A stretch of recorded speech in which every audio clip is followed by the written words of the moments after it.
बिस्मिल्लाहिर्रहमानिर्रहीम। अस्सलाम वालेकुम साइदा यूट्यूब चैनल के साथ इस वक्त दहशतगर्दी की जद में बलूचिस्तान है, पाकिस्तान है, तब एक सा तकलीफ में हो तो पूरा जिस्म बुखार में मुब्तला होता है। इस वक्त तमाम पाकिस्तान जो है वो तकलीफ में है, अजियत में है, लेकिन इसके हल भी तलाश करनी चाहिए। और इमरान खान के पैरोल पे रहाई के हवाले से भी बातचीत चल रही है, मशवरे दिए जा रहे हैं। अल्लाह करे कि इसमें कोई पॉजिटिव वे आए और जो नफ़रत इस वक्त लोगों के अंदर है, लोगों के दरमियान है, उसको कम किया जा सके। अगर हम अब अपने मुल्क की हालात को बेहतर करना चाहते हैं, उन हालात को स्मूथली चलाना चाहते हैं, तो इसका वाहद हल है कि हमारी सियासी जमातें बैठ के इस हवाले से बातचीत करें। और अब आते हैं 190 मिलियन पाउंड्स केस के हवाले से। 190 मिलियन पाउंड जो केस इमरान खान पर किया गया, और इमरान खान बारहा कह चुके हैं कि मेरे पास वो रकम नहीं है, वो सुप्रीम कोर्ट के पहुंचे हैं। तो अब ये सामने बात आ चुकी है कि शहबाज शरीफ की हुकूमत ने वो रकम ले ली है और दानिश स्कूल पर लगा रहे। तो अब फिर इमरान खान ने भी इसी मकसद के लिए ये अगर अलकादर यूनिवर्सिटी बनाई थी, तो इस वक्त तो शहबाज शरीफ साहब को भी इमरान खान के साथ सजा देनी चाहिए कि आप ये दानिश के स्कूल किस तरह से बना रहे हैं। और आपको क्या लगता है कि ये 190 मिलियन जो पाउंड निकाले गए हैं, ये दानिश स्कूल पर लग पाएंगे कि नहीं लग पाएंगे? अगर आप सच्ची ईमानदारी से ये बात बताएं, बगैर किसी पार्टी के साथ आप इलाक रखें, ना कोई तहरीक इंसाफ से रखें, तो आप खुद इसका जवाब खुद आपको मिल जाएगा।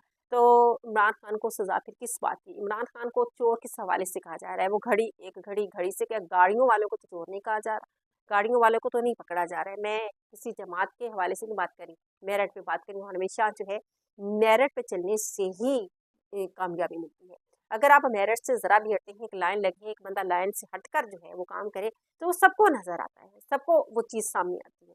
और जब आप अपने ज़हनों पर और आंखों पर पट्टी बांध लेंगे, ज़हनों को इस्तेमाल करना छोड़ देंगे, तो मेरे ख्याल वही हाल होगा जो इस वक्त हम इमरान खान के साथ कर रहे हैं, हमारा सिस्टम कर रहा है। लॉ एंड ऑर्डर की हमारे मुल्क में कोई नहीं है। जिसकी ज़ोर चलता है वो दहशतगर्दी इसी तरह से पाकिस्तान में बढ़ रही है। हमारे दुश्मन मुल्क को जो है वो बल्कि उसको तो ज़रूरत है, वो कहते हैं ना कि अब उन्होंने तो पहले कहा था कि हमें अब पाकिस्तान से लड़ाई लड़ने की ज़रूरत नहीं, पाकिस्तानी तो आपस में लड़ रहे हैं। और इस वक्त पाकिस्तानी लड़ रहे हैं तो इसके पीछे जो है वजूहात हम खुद ही हैं, हमारी खुद वजह है। क्योंकि जब हम अपने अवाम का उनका असल हक, वोट का हक छीन कर किसी और जमात को दे देते हैं, तो अवाम के अंदर नफरत बढ़ेगी। अवाम के अंदर नफरत बढ़ेगी तो अगर आपके कानून के मुताबिक को कुछ नहीं जब चल रहा, इतना बड़ा काम जो है वो गैर कानूनी हो जाता है, तो उसके पीछे कानून क्या रहता है? फिर 26वीं तरमीम जब पास करवाई गई तो ये सियासी जमातें भी साथ हो गई। हर बंदे को अपना मुफाद अजीज है, वो पैसा लेता है, वो डॉलर लेता है, वो निकल जाते हैं। और इस अवाम का कोई नहीं सोचता, इस मिडिल क्लास तबके का और गरीब आदमी का कोई नहीं सोचता, जिसके पास बाहर जाने के लिए कोई पैसे नहीं है, जिसका मुस्तकबिल पाकिस्तान के साथ वाबस्ता है। और जब वो देखता है कि यहाँ पे मेरा हक मारा जा रहा है, तो वो दहशतगर्दों में शामिल हो जाता है। हकीकत है, चाहे जितनी मर्जी आंखें चराएं, हकीकत यही है कि पाकिस्तान में इस वक्त सबसे बड़ी वजह दहशतगर्दी की। जब अंदर के लोग मिलेंगे तो तभी बाहर के लोगों को दहशतगर्दी का मौका मिलेगा। अगर उनको हथियार दिए जा रहे हैं या बाहर से उनको दिया जा रहा है, सब कुछ दिया रहा है। हमारे ये DGISPR की प्रेस कॉन्फ्रेंस जो है वो उनका मुंह बोलता सबूत है कि आप ताकत के जरिए से बात करें, गैर मुल्की असला इस्तेमाल हुआ है। तो ये गैर मुल्की असला पाकिस्तान आया कैसे? हाँ, सरहदों पर जो है ड्यूटी तो आप लोग सर अंजाम दे रहे हैं, तो ये असला पाकिस्तान में आया कैसे? किस तरह से पाकिस्तान में असला, पाकिस्तान में अगर गैर मुल्की असला है तो पाकिस्तान में तो तैयार नहीं हो सकता है। तो फिर आप लोग कहाँ सोए होते हैं? आप लोगों की तरजीहात क्या है? ये सवाल तो आपसे पूछे जाएंगे और पूछे जाने चाहिए कि आप अपने असल प्राइस को छोड़कर आप सियासत में घुसे हुए हैं। जब सियासत में घुसेंगे, ये सियासी जमातों का, मैंने पहले भी कहा कि सियासी जमातों का काम है। आपका काम सरहदों पे पहरा देना है। और ये आप कहने के बगैर मुल्की जब असला इस्तेमाल हुआ है, तो ये सवालात आप पर खड़े होते हैं। ये अवाम आपसे ही पूछेगी कि वो असला फिर पाकिस्तान में आया तो आया कैसे? ये 7 लाख फौज किस लिए भर्ती की गई है? इनको हमारे टैक्सेस से तनख्वाहें दी जाती हैं, तो ये लोग जो हैं वो क्या ड्यूटी सर अंजाम दे रहे हैं? और आपके नौजवान जो हैं वो इन इलाकों में, ख़ास तौर पर बलूचिस्तान में, वज़ीरिस्तान में जो है वो डरते हैं ड्यूटी करते हैं। उन बेचारों की ड्यूटी लग जाती है तो वो उनके घर वालों की जो हालत होती है, रोटी होती है, वो आप सबको भी पता है।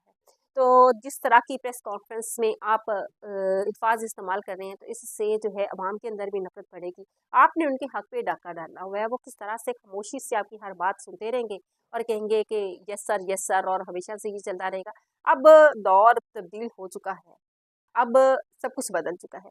اب آپ ہی لوگوں کے حوالے سے یہ باتیں بھی کی جا رہی ہیں اور یہ آرمی چیف, انڈیا کے آرمی چیف نے یہ بات کی ہے کہ پاکستان جب سے یہ قانون اقوام متحدہ میں پاس ہوا ہے کہ جتنی دہشت گردی کے حوالے سے جتنے لوگ دہشت گردوں کو مارا جائے گا تو اس حوالے سے ڈالرز کی صورت میں جو ہے اس ملک کی مدد کی جائے گی جو ملک دہشت گردی کی عزت میں ہوگا اور دہشت گردوں کے ساتھ لڑائی کرے گا. تو پاکستان جو فوج ہے, یہ سوال میں نہیں کہہ رہی, یہ انڈین آرمی چیف کہہ رہا ہے اور آپ یہ سوال کر رہے ہیں کہ دہشت گردی کے مسائل بڑھ گئے ہیں اور یہ لوگ اپنے ہی لوگوں کو مار کر جو ہے ڈالرز کمانے لگے ہیں. یہ بات انڈین آرمی چیف نے کہی ہے. تو اس طرح کے سوالات پھر وہ کریں گے اور وہ آپ پر اگر الزامات ہیں تو پھر آپ اس کی حقیقت جو ہے وہ تو بتائیں کہ اس کا حل کیا ہے, اس کا کس طرح سے حل نکالنا ہے. یہ ساری چیزیں جو ہیں آپ کے ساتھ ہے. جس طرح سے آپ بیٹھ کے باتیں کرتے ہیں نفرت بڑھتی جاتی ہے. جس طرح کے قوانین آپ پاس کروا رہے ہیں اور بندوق کے زور پہ کروا رہے ہیں. آپ ان ایم این اے وہ اپنے علاقے میں جاتے ہیں تو ان کے روب اور ہوتے ہیں. جب ان سے وہ 26ویں ترمیم میں تو وہ تو واش روم تک نہیں جا سکتے تھے. یہ حال تو ان کے ساتھ تھا. جس طرح سے 26ویں ترمیم پاس ہوتی, ججز جو ہیں وہ فیصلہ کرتے ہوئے ڈرتے ہیں اور جو بیوروکریٹس ہیں وہ اپنی ان سب کی موجیں لگی ہوئی ہیں. اور جب بات آتی ہے عوام کی کو یہ جنگ لڑنی ہوگی, بھائی عوام جنگ لڑے گی, عوام آپ کو ٹیکس دے گی تو آپ لوگوں نے کیا کرنا ہے. آپ لوگوں کو تو اچھی خاصی پینشن مل جاتی ہے, آپ لوگوں کو تو ڈی ایچ اے میں پلاٹ مل جاتے ہیں, آپ لوگوں کو تو باہر کے ملک میں بھی آپ زمینیں خرید لیتے ہیں. جب آپ تو ہم جیسے عوام جن کے پاس پیسہ ہی نہیں ہے, جن کے پاس اپنا ذاتی کوئی روزگار ہے, وہ تھوڑا بہت ہے, چلتا ہے چل رہا ہے, نہیں چلنے دیتے تو وہ بھی آپ کی مرضی ہے, چلنے نہیں دیتے تو ہم لوگ کیا کر سکتے ہیں. ہم نے خاک جنگ لڑنی ہے. ہم نے تو ٹیکس دے رہے ہیں, ہم تو آپ لوگوں کو ہوا تھا, سوچا تھا یہ ہماری حفاظت کریں گے. تو آپ لوگ اب ہمیں ہی کہہ رہے ہیں کہ آپ نے جنگ لڑنی ہے, تو ہم نے یہ جنگ کس طرح سے لڑنی ہے. ہمارے پاس تو کچھ نہیں ہے. ہمارے پاس جو جذبات تھے, جو محبت تھی آپ کے لیے, وہ بھی ختم ہوتی جا رہی ہے. اور اس کی وجہ آپ لوگ خود اچھی طرح سے جانتے ہیں. یہ نفرت پیدا کرنے کے جو سارے وجوہات ہیں وہ آپ خود ہیں. اب اگر دہشت گردی سے لڑنا ہے تو آپ کو سیاست سے ہٹ کر سیاستدانوں کو یہ کام کرنا ہے, نیگوشیشن کے ذریعے سے ان معاملات کو حل کیجیے. اور فی الفور عمران خان کی رہائی اس کا واحد حل ہے. اس کے علاوہ جو ہے ابھی کوئی حل اور نظر نہیں آتا. اور بلوچ رہنما بھی جو ہے نہ آرمی سے بات کرنا چاہ رہے ہیں, نہ وہ موجودہ حکومت سے بات کرنا چاہ رہے ہیں. وہ چاہتے ہیں عمران خان اس کے اندر آئے اور پھر معاملات کو ہم آگے لے کے چلتے ہیں اور جو یہ اللہ کے لوگ ہیں ان سے بات چیت کرتے ہیں. تو اگر یہ اس طرح کی حالت نہ نکالے گے تو پھر یہی صورتحال جو ہے وہ رہے گی. اسی کے ساتھ اجازت چاہوں گی. اللہ حافظ.